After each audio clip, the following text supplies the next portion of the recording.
Aliens? Aliens. Yes. But maybe no.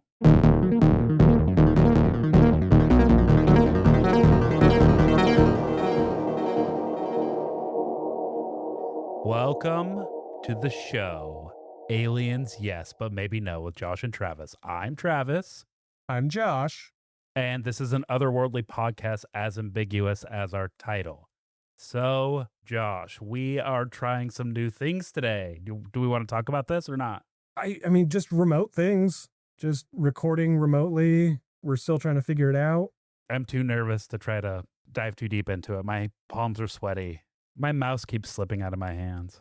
You have a mouse? Yeah, you don't use a mouse? No. It's going to be fine, you guys. It's going to be fine. Yeah, it's going to be good. I'm just being really anxious. It's going to be fine. Don't listen to me. I mean, wait. No, listen. I want you to listen to me, but don't listen to me. Know what I'm saying? I do. I get it. Listen to the show. Listen to the show. Don't listen to my anxiety. Okay. Do you remember what we talked about last week? Not a clue. I believe it was the Majestic 12. Okay. Remind me what that is again? It was a document that came out that basically highlighted the people that have been in control, like the secret government organization that has extra top clearance that has been kind of orchestrating the whole alien and even beyond culture and facts and information. Mm-hmm. It's fascinating. It changed my life.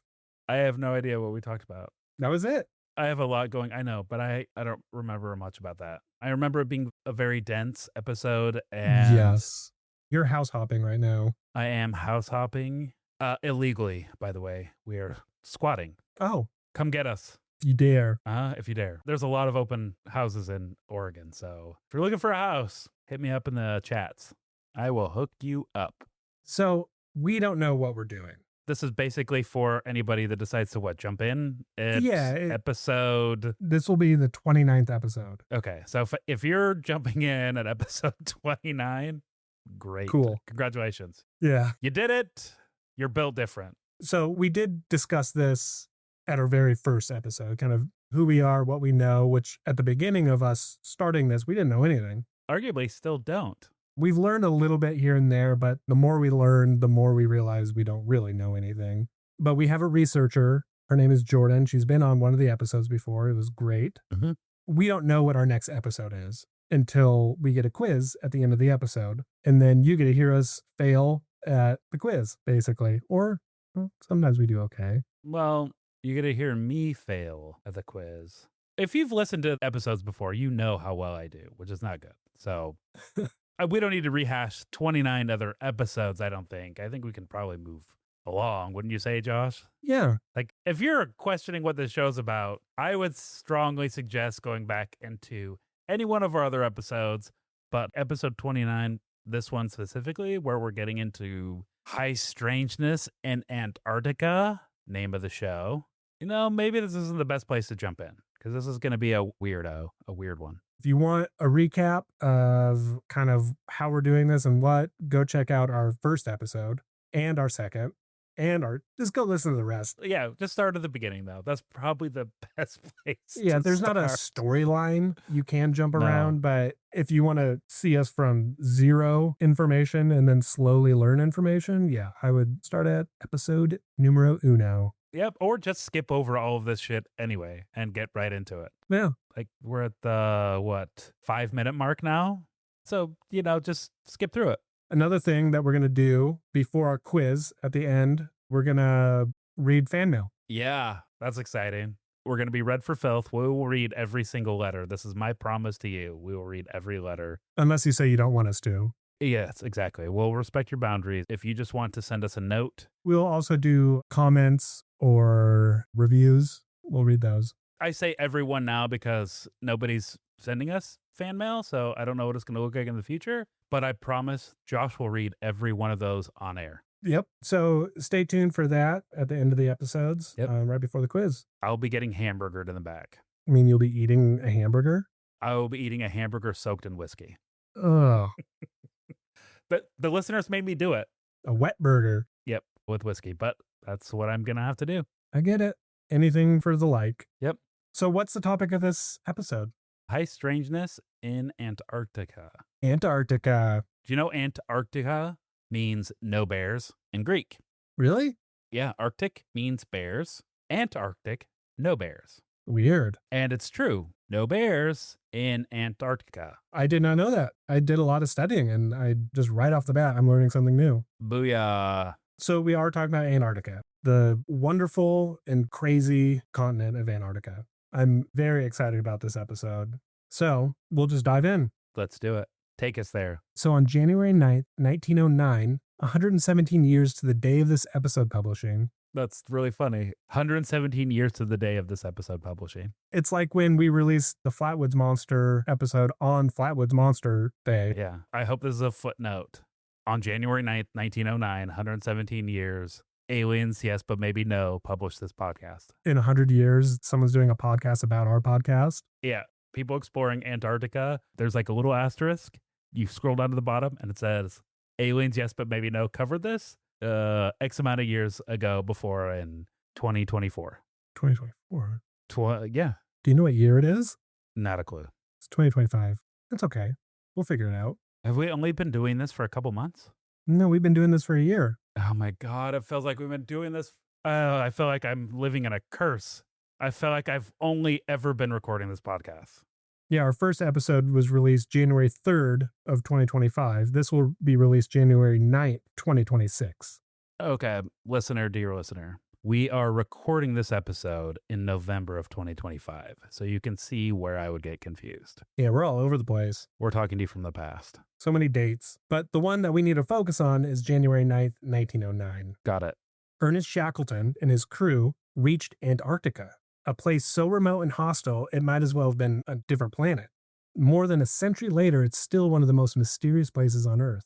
Beneath the endless sheet of ice and the stories of red waterfalls that bleed from glaciers, frozen mountains that hum in the wind, and holes so large that you can't even fly over it. I mean, you can, but it's restricted. Scientists call it the coldest, driest, most isolated continent in the world.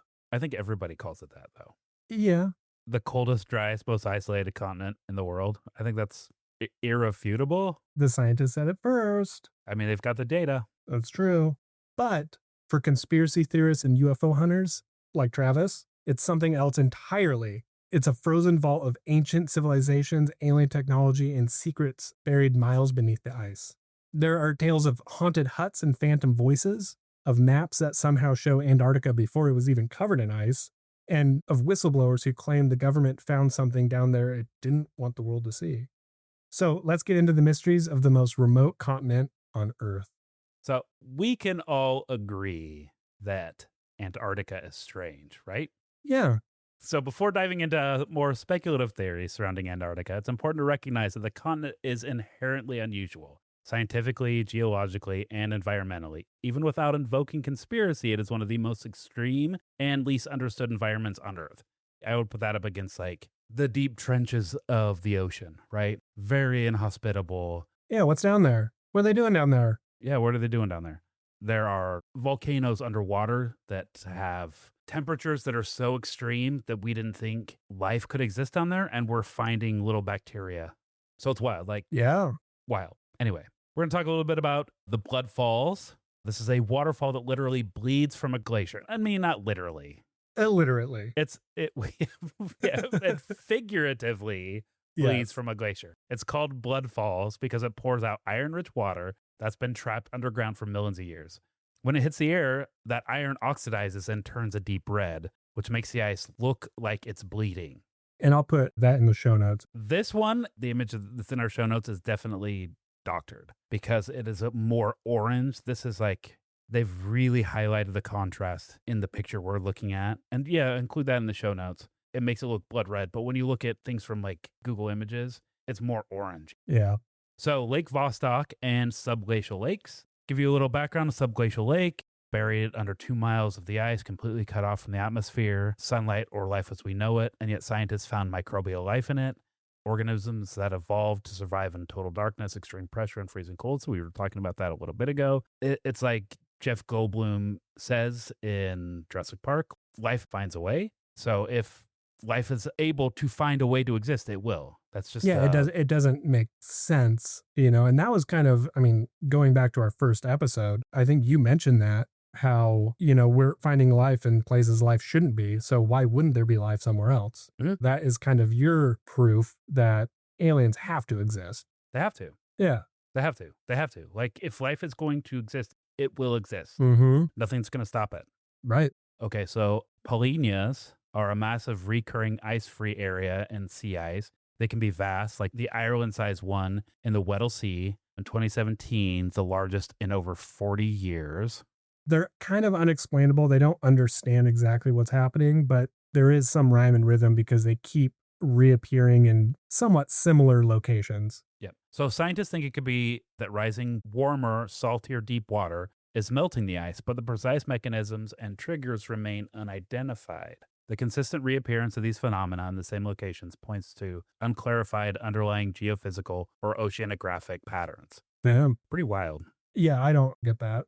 It should be frozen. Yeah, but maybe it's just too cold. So like what causes ice is like freezing water, and if it is, I don't know. I'm not a scientist. I'm not even going to try to explain it. I'm just going to try to work it out in my own head. Like if there's no precipitation and no water, there's not going to be ice, right? If that makes sense? Yeah.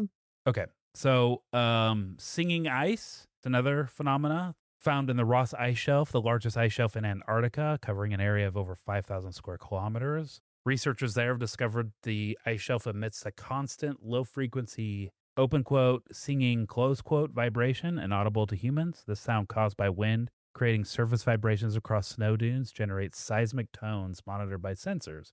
It serves as a real time tool to track ice shelf stability. Which is so cool that they're able to harness that and figure out the health of the Uh-huh. ice. That's kind of cool. Do you think you could say ice shelf stability as quickly as I did? I said, yeah, Well done. thanks. Mount Erebus, found on Ross Island, is the southernmost active volcano on Earth. It has a special lava lake, my favorite kind of cake, that has been bubbling for over 1 million years. Antarctica's volcanoes create warm ice caves, allowing unique extremophiles to thrive in darkness. Discovering these organisms reshapes our understanding of life's potential in extreme solar system environments. Okay, so that extremophiles, that sounds like someone that loves extreme things. Yeah, that's exactly what it is. You could be an extremophile if you love extreme things. This is talking more about environment. So, like extreme heat, like from a volcano, which can be very hostile. But if you look at some of the research that's come out, there are organisms that can live in this kind of extreme heat. And so Antarctica has things living where they shouldn't in complete darkness and frozen, and then also the hottest things where nothing should exist. Yeah, not necessarily the same organism, but there are organisms that live in these, right? Yeah. Tardigrades or water bears are another little animal that has been known to live in extreme environments. Also can live in the vacuum of space, which is wild. That is. Meteorites. Antarctica is one of the best places on Earth to find meteorites. Over 50,000 have been found in Antarctica, which is Jeez. about 60% of all meteorites ever collected on Earth. That's cool. I don't know why that is, other than like it is untouched. We're not building on it. The icy landscape makes dark space rocks easy to spot, and the cold, dry climate prevents them from breaking down. Glacial movement even helps push meteorites to the surface, concentrating them in specific areas. It's almost like they are like, hey, look at this. I've caught these things for you. Come and look at them. Yeah. And I imagine they're really hot. So if a meteorite does break down, like if it lands in a desert somewhere, which Antarctica is considered desert, which is weird. Yeah. The ocean is a desert with its life underground. Oh. But if they land in like a dry, warm place, Mhm. I imagine the heat is going to make that meteorite a little more brittle and it could break down. But the ice in Antarctica, I would imagine, cools it very quick and keeps it in its freshest form. But yeah, Antarctica is weird. Just without, like you said, the conspiracies or anything like that, it is just scientifically bizarre. But that's not the only bizarre thing about Antarctica, because there are ghosts. Ooh, go. Yeah, there's lots of supernatural things that happen there. So even before the UF sightings and whistleblower accounts on all the other craziness that we'll get to, explorers in Antarctica were reporting things that were really hard to explain. In 1916, After the Endurance was crushed by ice, Ernest Shackleton and 2 crew members made a desperate trek across South Georgia Island. All 3 later described the same thing. Without discussing it beforehand, they felt a 4th presence walking with them, a quiet, unseen companion. And this became known as the third man syndrome, a phenomenon where people in extreme conditions, cold, isolated starvation, sense a comforting presence guiding them. But what makes it strange is how often the experience is shared by more than one person. I'll link a video in our show notes that we watched. Mm-hmm. It's a channel called The Discovery of Mystery, and he does a really good job just explaining all of that, which is phenomenal. But over the last century, reports from Antarctica have gone beyond just that. In old expedition huts, explorers have heard phantom voices, footsteps, and even knocking on windows. Sir Edmund Hillary claimed he saw Shackleton himself, which is very interesting. I did a rabbit trail on that whole story. But honestly, you guys should really look up Ernest Shackleton and his story. It is phenomenal. One of the best adventuring stories and one of the best life-saving stories there is. And then Sir Edmund Hillary as well. And looking deeper into Edmund Hillary, he believed so much that he saw Ernest Shackleton at this hut that he ended up being a very big supporter for the preservation of this hut. And it is still there and it is still preserved through a heritage organization. So he did see something, or at least he thinks he saw something. Another in 1980, Virginia, Lady Fines felt an aggressive presence near Rivingen Mountain and left a warning on the hut wall. And the warning said, "I will haunt and I will taunt you and drive you away." That's spookier than the spooky things. Mm-hmm. At Esperanza Base, crews overwintering have reported the sense of being watched and seeing a man just standing in the dark. Some blame stress or local magnetic fields. And there are hundreds and hundreds, and almost everyone that goes to Antarctica has some kind of thing. I think this, I will haunt and will taunt you and drive you away. I think that's a prank. You think? Oh, yeah, 100%. What do you think wrote on the wall, Josh? Do you think an alien came in and wrote English on the wall? Why not French or Spanish? Why not Russian?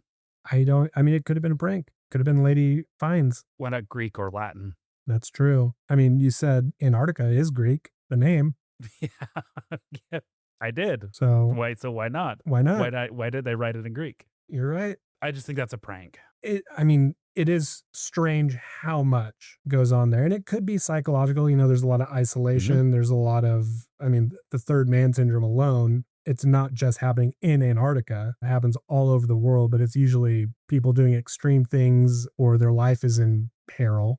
Yeah, no, I think there was a guy that stayed in a cave and experienced a very similar event to the third man syndrome. Like, was completely cut off, slept a lot of his day, and was experiencing like the feeling of being watched, which is terrifying. I would hate that. But with the third man, a lot of these people, or most of the cases, say it's more of a comforting, guiding feeling. And there was one person, and you can see that in the video I was talking about, where they actually said the third man syndrome, whatever that entity was, actually talked.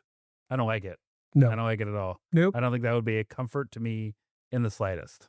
Well, for Shackleton and his crew, it's actually what gave them the energy and courage or willpower to keep going, is how they explained it, which is weird. If there's a third entity, that would be the opposite. I'd be like, nope. And I would just sit. Not going anywhere till you leave. Yeah, I'm not doing this. No. Get behind me, Satan. Okay, so we're going to talk about Operation High Jump and the rise of conspiracy.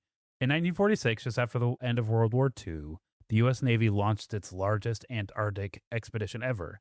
It was called Operation High Jump, and it involved over 4,700 military personnel, 13 ships, and more than 30 aircraft. Officially, it was a training and research mission to test equipment in extreme cold, establish American presence, and map out parts of the continent. But the scale of the operation and how quickly it ended sparked decades of speculation. The mission was planned to last 6 months. Instead, Josh, it was cut short after just 8 weeks. Suspicious. The official explanation cited bad weather. I don't know that it's suspicious, and we'll get into this. The official explanation cited bad weather and supply issues, but some theorists believe the U.S. military encountered something unexpected, possibly hostile. This is a very hostile environment. Yeah, just in weather alone.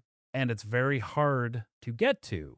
Mm-hmm. It's its own continent down to the bottom of the world. you could only get there from certain points and deliver those, supplies or whatever. And those supplies can only get delivered if the weather permits. We can't just teleport items there. They have to go What? across. We can't? I know it sucks. No. Someday. It's got to go across water or it's got to go through the air. And if it's like blizzarding and the weather is just real shitty, you can't get there. And so you're not going to get the supplies you need. And that sucks. Yeah. Maybe go to space and drop it down and put a little geolocator in the thing. But this is like 1950s. That didn't exist. It is possible that it was weather, but I mean, cutting the thing 6 months early, they have all the supplies, they're there. That just seems odd that they would just give up. Maybe they didn't plan enough. I mean, if there's 4,700 military personnel, that is a lot of food. Yeah. 13 ships, 30 aircraft is a lot of fuel. And I think getting all of those resources down there, They did. That's why they cut it short. So they say, but there's no way logistically that they would send that many people with not enough food. I think to get it started, yeah, 100%, but not to maintain it. That is a lot of food that has to go down there all at once. Nobody ever goes down there. You don't say, I'm going to do a 20-month thing and I'm going to send all my resources down in 20 months. Like 20 months of food or whatever, however long this was going to last, your food would spoil. You wouldn't be able to use your fuel after a certain amount of time, or fuel subjected to these extreme elements would not be efficient, or you would not be able to use it in the same way. Could freeze. Yeah, I don't know. I don't know enough about all that. I'm just saying, well, this is the information that we're given, Josh. Right. It's not up to us to speculate why it was canceled, or it is. Maybe it is up to us to speculate, I'm gonna. but I mean, we're not scientists. Yeah. I'm going to say, like, just the resources alone to launch an expedition like this with this many people and this many ships and aircraft, that's a lot. That's a lot of resources to send down there. Which is weird in its own right. Why they sent that Mhm. much. I mean, you could take on a country with a military with that many resources. Yep. So 6 months, that's a lot. Mm-hmm. Food would go bad. You can't send 6 months of food down there for 4,700 people. That's a lot of real estate. That's a lot more ships needed to go down there. It just seems like a logistical nightmare. And then this is the biggest expedition. I just don't think they thought it all the way through. They thought, well, we're going to have lines of resources open. If we need it, we're going to be just fine. Anyway, I'm just a dummy. I'm just speculating. So that theory that they may have come across something hostile is fueled by comments later attributed to Admiral Richard E. Byrd, who led the expedition. In one interview, he warned of a new enemy capable of flying from pole to pole at incredible speed.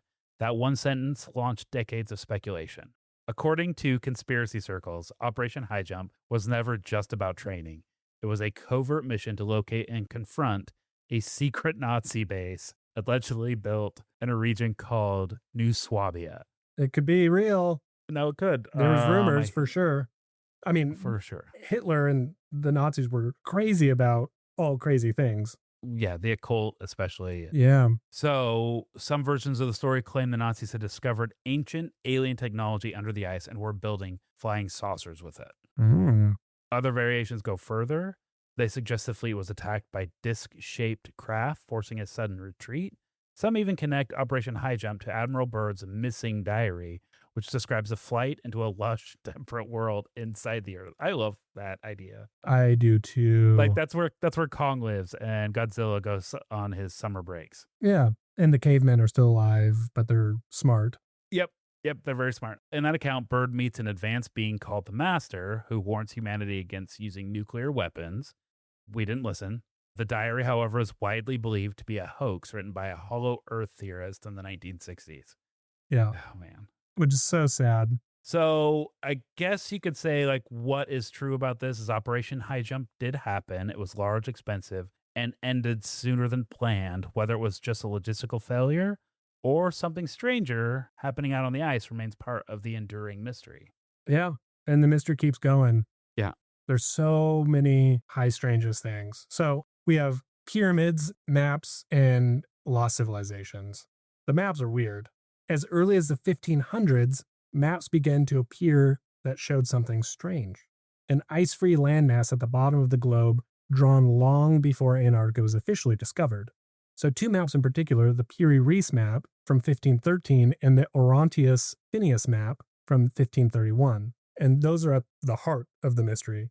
They seem to depict Antarctica's coastline without its massive ice sheet. So, according to modern geographers, parts of the Urantus map even match known mountain ranges now buried under 2 miles of ice. So, they were accurate maps that were created before Antarctica was even known. Well, they weren't accurate. I mean, they had coastlines and mountains. Sure, like they didn't have any aerial way to document this. They're walking the coastline and doing the best they can. I mean, even areas like Italy, Rome, the Americas, all those maps were not that accurate. And we're talking 1500s. Europeans hadn't even mapped the Americas yet. And that's what's so crazy, that these maps that were just acknowledging that it was there and then still having some of the correct coastlines, some of the correct locations and mountain ranges that is now completely covered in ice. That's bizarre. So this actually is led to believe that these maps were based on much older source material. So they didn't actually go there and map it themselves. Oh, some outside influence. Yeah. Possibly from an ancient seafaring civilization that explored or inhabited Antarctica when the climate was radically different. So, one theory, popularized by author Charles Hapgood, is called Earth crust displacement. It proposes that Antarctica was once located in a warmer region of the globe and shifted to its current position during a sudden pole shift around 12,000 years ago. And if true, it would mean Antarctica may have once supported life and possibly human civilization before being flash frozen beneath the ice. And I remember seeing this guy, he was saying that this displacement, if the tectonic plates and all this blah, blah, blah, Antarctica could have been much more north than it is today. And then this displacement happened and it moved down. And he said that could have happened within weeks or months. That theory ties directly to the idea that Atlantis, as described by Plato, wasn't in the Atlantic at all, but under Antarctica, which is very cool and exciting. What? I know. It's real. Satellite images have added fuel to the fire. In the Ellsworth Mountains, a pyramid-shaped peak appears to rise from the ocean. Some claim it's too symmetrical to be natural, suggesting it may be the remains of an ancient structure. Others point out to several of these pyramids across the continent and believe they could be part of a global energy grid, a concept tied to ancient astronaut theorists. But with those pyramids, mainstream scientists call these formations nunataks. Was that how he said it? Yep. We talked about that on was it our last episode? Yeah, it was the quiz. Yeah. Oh, shit. That's right. Yeah. And these mountain peaks that protrude through the ice. And they can be shaped by erosion into sharp angular points that resemble pyramids from certain angles. But still, for those who believe in buried civilizations, these peaks represent something much older and much more advanced than we've been told.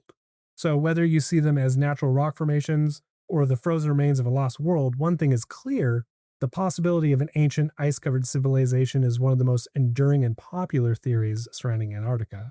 My issue with these two things, with the ice displacement. Do we call this Josh's corner? Yeah. Where we talk about your issues? Okay. So the crust displacement, if Antarctica was originally a little bit further north where it wasn't frozen, if there was this displacement that happened 12,000, 16,000 years ago and it happened quick, these pyramids would not have survived. Land is moving that quick, everything's going to be destroyed. So a pyramid would not exist still, I would imagine. The ground shifting underneath a pyramid, unless it's alien tech. Who knows? I don't know. But overall, these pyramids, they look like pyramids, whatever it is. You hear that nature doesn't create in straight lines. Well, these are straight and accurate. It's very bizarre. So it's still kind of up there, questionable. I don't know. No idea. Okay. You are working on your geology degree, though, right? Geology? Study of rocks? No, that was geomancy. Oh, rock magic. Yeah. My bad. Yeah. I should know that. Someday it'll come in handy. Rock magic? Yeah, I don't know what you do with it. When magic is released into the world. Mm-hmm. Okay, so we're going to talk a little bit about Brian and Spartan 1. In the early 2000s, a retired U.S. Navy flight engineer known only as Brian came forward with a strange story from his time in Antarctica. Between 1983 and 1997, he flew over 300 missions across the continent, often delivering supplies between McMurdo Station and remote research outposts. McMurdo Station's like the main research station in Antarctica. Okay. Like if you've heard of a research station there, it's probably McMurdo that you've heard of. During one emergency flight, Brian's crew was forced to pass through a restricted no-fly zone. While crossing the area, they saw something unexpected. A massive sloped hole in the ice about 200 feet wide, leading downward. As they passed over it, their instruments began to fail. Electrical systems went out and their compasses spun out of control. When they landed, the crew was pulled aside, not by their commanding officers, but by men in civilian suits. Uh-oh. Ooh, Men in Black. Yeah. Why were they just wearing suits in the Antarctic? They should be wearing coats. I don't know. Hmm? Maybe because they come from an ice planet. Maybe they come from an ice planet. Maybe, yeah, our weak little Earth environment doesn't affect them. Brian said they were flown in from Washington and told the team firmly to never speak of what they saw. That zone remained off limits from that day on.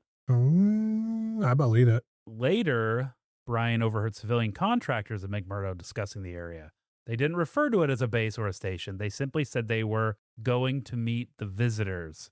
Years later, another anonymous whistleblower, this one known as Spartan 1, shared his own story. A former Navy SEAL, he claimed that in 2003, he was part of a classified mission to the Beardmore Glacier. His team entered what appeared to be a giant octagonal structure, partially exposed above the ice. He described thick black stone walls, glowing green interior, and temperatures around 70 degrees Fahrenheit. You know what this sounds like? What? Superman's Fortress of Solitude. I mean, maybe.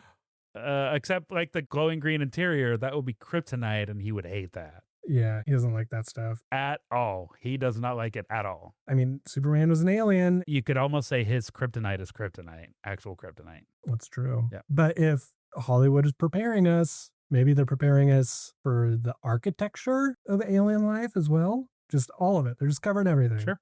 Yeah. Yep. Yep. Yeah.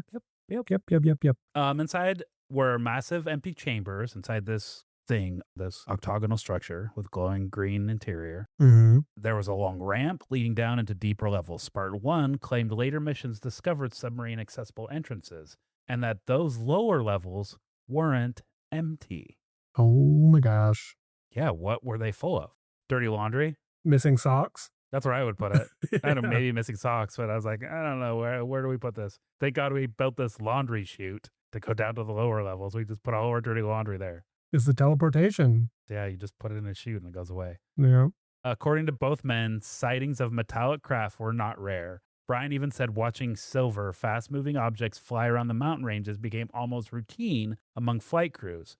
Instruments would glitch, the air would feel off, and the craft would vanish. These reports remain unverified and are often dismissed as hoaxes.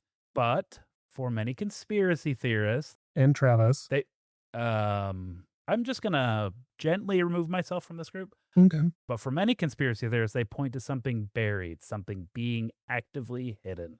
Whether it's ancient tech, a secret program, or something not from Earth, wink, wink, the pattern is familiar. Restricted zones, missing data, and people warned to stay silent. Yeah. I've heard that it is also not out of the ordinary to see UAPs in the sky. I mean, even down to the Ernest Shackleton time and even Operation High Jump. During that time, there's actually a lot of released documents of different ships because there's tons of different military groups there. They all experience different things, including ships coming out of the water, ships flying in formation. I mean, there was some wild things happening. And even still to the day, there's just a lot of weird things in the sky being seen. One of my bigger conspiracies about Antarctica is that it's not owned by any one country. It's governed by an agreement called the Antarctic Treaty.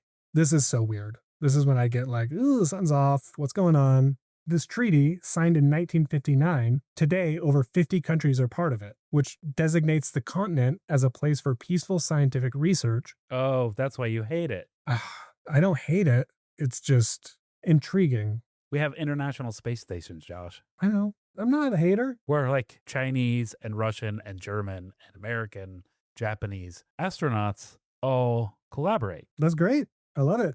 Mm-hmm. But you're feeling some strangeness about this? Yeah, just the time, and a lot of the people that signed the treaty were actually at war. So there was warring countries. What war in 1959? Russia and the United States, they were signing it. Yeah. So they were at war, all this other stuff, but then all of a sudden there's this treaty going on down here. Well, not like a war. It's a Cold War. Is that a hint to Antarctica? Yes, it was a very Cold War. Yeah. I mean, it just seems suspicious. So what countries? Let's talk about this. Over 50 countries are part of this treaty, which, like I said, it's about peaceful scientific research. Military activity, mining, and territorial claims are all banned. But that hasn't stopped the speculation. For one, while the treaty promotes open access to scientific data, in practice, access to certain areas is still restricted. Some regions are closed off entirely, either for environmental protection, safety, or as some believe, other reasons.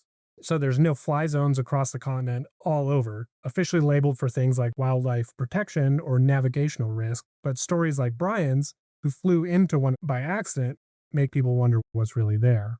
Satellite imagery is also limited. Some regions have been blurred or patched over in public maps. Google Earth, for example, doesn't provide consistent high-resolution imagery across Antarctica. And to some, this looks like an intentional redaction, which is very bizarre. There's a whole bunch of stuff like that. There's like a big entrance to a cave on the ocean. It looks like there was steps up to it. And this was on Google Maps. And then it was taken off. And it looked like it was patched through where there was no cave. And then a few years later, it came back, but it was a little bit different and lower resolution than the one image from earlier. Very strange.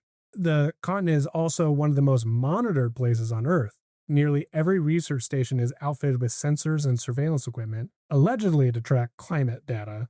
Doubt it. But some believe it's actually tracking other kinds of activity. I agree. Actually, I don't know anything about any of that. Okay. That wasn't covered in geomancy? No, that's more like cannotations and hand movements. But I think one of the bigger things is the fact that tourism is controlled. Visitors can only land at pre-approved sites, must travel with licensed guides, and are often monitored throughout their stay. There's no independent exploration, no going off the trail. You see what you're shown, and that is it, which is like what North Korea does. It's sketchy. Mm-hmm. So is this secrecy just about safety or science? That's the question. Or is there something under the ice that the world's governments don't want anyone getting too close to? I say, with everything going on, the redactions, all this stuff, I mean, yeah, it is just weird. It is dangerous. I can see both sides, really. I can see how the weather would make it so it is a safety protocol. You should not wander off alone in Antarctica. It is very dangerous and you will die. I agree with that 100%. But what if there is a scientific crew of explorers that are fit and qualified to do this exploration? They still cannot go. They have to have... They are doing that. No. That's what these bases are, yes. No, there's territories that are no fly zones, no entrance zones. They're not allowed to go. That means there's not like commercial... There are people that still fly over those zones. There are researchers that are down there flying over those zones. They're still exploring. It is just so hostile. They're not allowing... You can't just get in a submarine. I mean, you can, and we saw that play out last year. Get in a submarine and start plumbing the depths of the ocean. It will probably end badly for you. This is I think, a serious safety protocol. And to say that the government is hiding something is like the height of paranoia. I think it is wanting people to be safe and not go down there and jeopardize their lives because it's so hostile. If we were to just open this up, like tourism, let's just say all of Antarctica is now open, tourists can come and go, we would destroy it. This is a preserve down there. This is one of the last extreme environments we have on this planet that we can research. And if we have tourists down there throwing their trash, or we allow franchises to put a McDonald's down there or whatever, it's not going to become the sacred part of our planet anymore. You really think that the governments of the world are considering this sacred? Yes. I don't think the governments understand what sacred means. They 100%. It's not the governments. It's the scientific communities of those governments. But it's government treaties. No, it's government grants that are funding the research down there. And they're giving it to science. You're talking about something that happened in the 50s, like a treaty to allow these certain research groups to go down there. That's fine. Yeah. They all agree to that. That's what the International Space Station is. It's a place that is devoid of borders. Like you go to that space station and you're not acknowledging country boundaries. You know, it's not Japan ends here and USSR starts here or Russia here. There are borders there because there's territories owned by each country. But if you look at the border map, it's actually really interesting. It's all coastal. There's some that kind of dip into the central Antarctica, but not much. I mean, this is not an accurate number, but I would say like 75% of the continent is not owned. I think that's just like the main central wasteland of Antarctica. But yeah, the territories are just kind of circling all around the coasts. But it is bizarre. Well, I haven't had a chance to read it, so maybe this will be an addendum to this episode. I have pulled up the treaty right now, so I'll look through it. It's 14 articles. So, in conclusion, all this, Antarctica remains one of the most remote, least understood places on Earth. It's a land of extremes, frozen deserts, buried mountains, strange sounds, and preserved meteorites. It's where explorers have sensed invisible companions, where stories of secret bases still circulate, and where science and speculation blur at the edges. Whether these mysteries are a result of natural wonder, buried history, or something much stranger, one thing is clear: Antarctica invites curiosity, and it keeps its secrets well. Fine. Keep your secrets. One of my favorites. So my thoughts, I'm sure everyone is very curious because I've been keeping those secret. I think there's more than meets the eye or the common knowledge when it comes to Antarctica. I think there's, I don't want to say sinister, that would be sad, but I think there's much more going on. It's the perfect place to hide anything. If you have any projects or any secret, anything, I think there's something else going on. I don't necessarily know when it comes to like ghosts or anything like that. I'm not sure. There's a lot of stories, but like I mentioned before, I'm still a little skeptical on that aspect of the supernatural. When it comes to aliens, I just have to go off of the reports, and it sounds like there's a ton, very similar to like Skinwalker Ranch, where it's just a hot spot. So I'm not discounting that. I don't think there's aliens that live under the ground. I do believe that there was probably civilizations that once lived on this land. And if some way or somehow we can get down there, which maybe if there is a big hole, maybe we have gone down there, maybe we can find that. But like we said, it's weird. It's all secretive. I don't know. Release the data. That's what I want. So at one time, there was an Antarctic land bridge that connected Antarctica to South America and Australia. I could see that because there's a couple of islands. It was pretty close to South America. Argentina, is that the lower? Yeah, Argentina, Chile, also way down there. Yeah. But a lot of expeditions launch out of Argentina. Yeah, I can see that. Which is also where supposedly a lot of the Nazis fled to. Argentina. Yeah. Whoa. So they're right there. Yeah, but they fled there. They weren't there to do research. They went there because they were scared. Or maybe they'd already established a base there. They said there could have been a base in Antarctica too. Sure. Okay. So I don't know what I think about Antarctica. I think that it's weird. I think that there's a lot of things about that continent that we don't know just because we haven't done a lot of research there. It's just the same with our oceans. We have done a lot of research. We've been researching for 80 years. Then why don't we have these researching that's Antarctica? The thing. Yeah, that's the thing. Where is it? Release the data. We've been on this planet for thousands of years, millions of years, and we still don't know shit about our oceans. No, because we're not down there doing it, but we are in Antarctica doing the research, but we're not we're not getting very much. Well, we are not. Like, a bunch of countries are there. Mm-hmm. We also have research facilities in the ocean. So what, you're like, you want them to release all of that information? They do. What you are doing, and what I feel is very dangerous, is you're seeing things beyond the research and you're speculating. You're saying, well, I feel like there's aliens down here. They haven't released alien information, so they're hiding it. We don't know that. Nobody knows that. Yeah. We're creating straw men out of ice. I just know governments are known for hiding things. For good reason. There's very good reasons to be secretive. But I think that there has been power trips, or if there is some alien galactic, whatever, I don't know. If there is something and the military and governments have been keeping it secret for whatever reason, I think it is time that it comes out. And it is possible, just because of the weirdness and secrecy of Antarctica, as well as the alien world, there could be a link. But I don't have enough proof to link these two together. But for the governments and the military, I do think that there is secrets there. And the government and military being involved with Antarctica, that just kind of carries over for me. Okay. I don't know. I don't know either. I don't know. I'm not going to say whether there are secrets or not down there. I think that this is just a very strange place, and I don't know. I don't know either. That's what's so crazy about it. We could keep researching, or the listeners, I recommend you guys do your rabbit trails on this because you can go down really deep and it's fascinating and it is bizarre. Well, I think there's something exciting about saying I don't know, because then that opens up a world of questions. It does. Yeah. And the more you find out and the more you get to know, the more you don't know, just like this whole journey of this show for us. Well, that is the show. This is this episode, Antarctica. I was super excited. I'm probably going to do more research just because I've been wanting to for a long time. Mm-hmm. And just doing quick rabbit trails just on like Ernest Shackleton and those transcontinental voyages he was trying to get from one side to the other.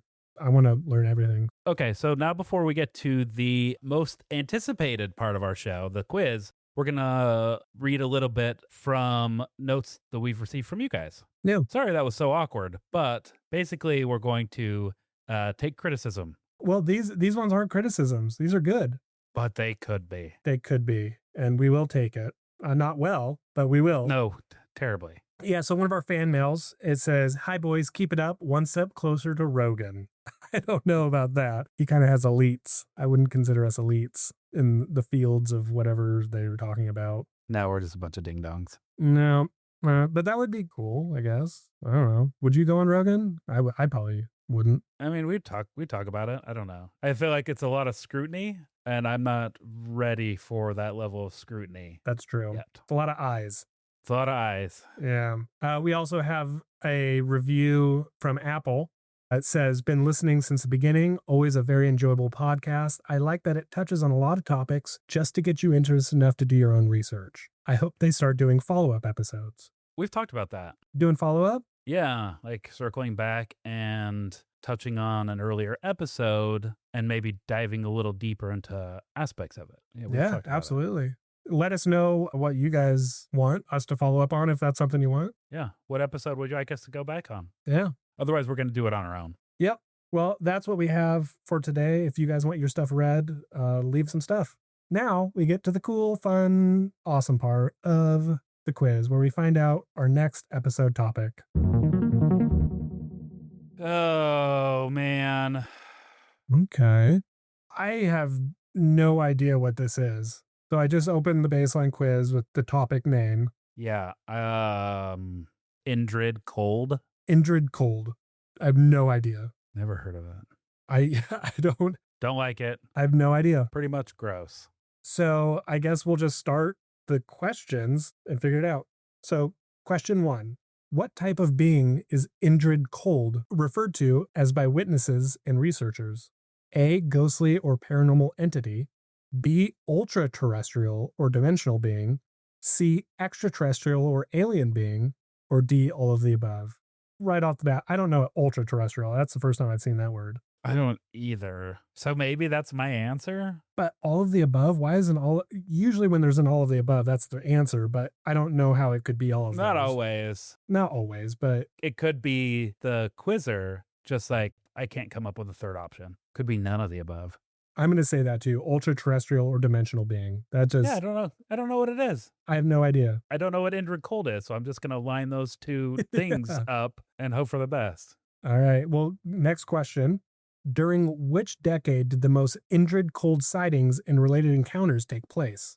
Is it A, 1940s, B, 1960s, C, 1980s, or D, 2000s? I'm still completely blind.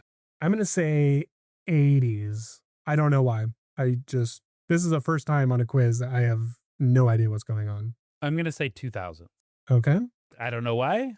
Yeah. Ultra-dimensional, interdimensional seems like pretty recent. Could be. All right, next question. In reports, what is the most common feature of Indrid Cold? A, glowing red eyes. B, a constant unsettling smile. C, a wide-brimmed hat. Or D, a face that seems blurred. Oh. That's my answer, as a face that seems blurred. Oh, I don't like that. The wide-brimmed hat is also... Wide brim hat, I feel like that was another... The Hat Man, Yeah. right? Isn't that a thing? Sure. Okay. I'm going to go with that. A wide brimmed hat. I think this is the Hat Man. This is the name of the Hat Man. Okay. And you're saying a face that seems blurred? Mm-hmm. Next question. What is the nickname given to Ingrid Cold? Oh, fucking that. A, the Grinning Man. Yeah. B, the Shadow Man. C, the Blurry Man. Mm-hmm. Or D, the Hat Man. I'm going with that. Yeah, you got to double am down, really Josh. excited. I hope that is what this could be. That could be Sure. cool. Okay. I'm going to be Blurry Man. Again, I got to follow my heart. Okay. Next one. Where is Ingrid Cold from? Is it A, Venus? B, the Andromeda Galaxy? C, a planet called Lanulos? Or D, a hidden base on Earth's moon? All right. This is wild. This is throwing me for a trip. I'm going to pick the made up one, a planet called Lanulos. How do you know?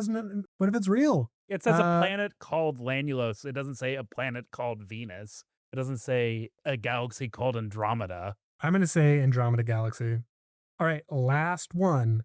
What type of craft did witnesses describe during the initial Indrid Cold encounter? A triangle craft. B, saucer-shaped disc. C, glowing sphere. Or D, metallic cigar-shaped craft. What would a guy with a wide brim hat want to walk into? What would you imagine? Cigar. Absolutely. Oh, you're right. Yeah, it's part of the dapper aesthetic appeal. Okay. I'm So we're gonna gonna say, wait. I haven't you given didn't do my yours. answer Okay, yet. okay. So what do you think? Wrap it up. Glowing sphere. I don't care. I don't know. Yeah, this one's crazy. Okay, so I'm gonna submit. We're gonna see our accuracy. Okay. What type of being is Indrid Cold referred to as by witnesses and researchers? We both said ultra terrestrial or dimensional being. You were right. All of the above. It is all of the above. Yep. Which makes no sense to me. How can you be all the things? That's like the menu at the Cheesecake Factory. Yeah. How can you have so many things and be good at any of them? Yeah. I don't get it. Okay, so next one. During which decade did the most Indrid Cold sightings and related encounters take place? I said 1980s. It's the 2000s. It was 1960s. So far, I am 0 for 2. How are you? 0 for 2. Feels bad so far. Oh, yeah. Next one. In reports, what is the most common feature of Indrid Cold? I said a wide-brimmed hat. I said a face that seems blurred. And the correct answer is a constant, unsettling smile. So my Hat Man thing's out of the... Oh, my gosh. I don't like that. That's a constant unsettling smile. So, like, smile and smile too are Indrid Cold. Dude, I have no idea. It's also like a ghostly or paranormal activity or entity lines up with smile and smile too. But this means we probably got the next ones wrong because it was the nickname given and we picked a nickname based on our previous answer. I said the Hat Man. I said the Blurry Man. It's the Grinning Man. So we got that wrong.